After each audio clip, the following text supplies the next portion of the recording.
How to change email on Grab application. Are you guys facing issue to change the email on Grab application?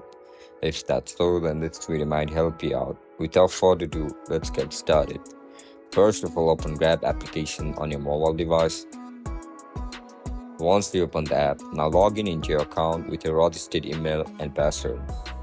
After you get logged in, now look at the top right corner of your screen where you can see a profile icon. Tap on it. After you click on it, again click on your profile. Now you can see your option for your email. Tap on it. Delete all this text. You are looking to add another email, right? Write down the email according to preference. After you write down your email,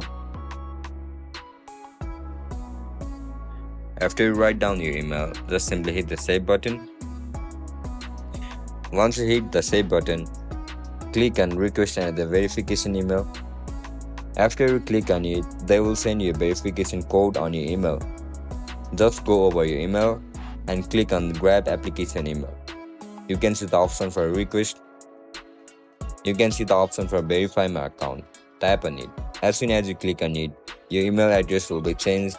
And that's it, guys. That's how you're going to change email on Grab application. If you guys found this video helpful, don't forget to like, share and subscribe to our channel. I'll catch you up in the next one. Bye bye.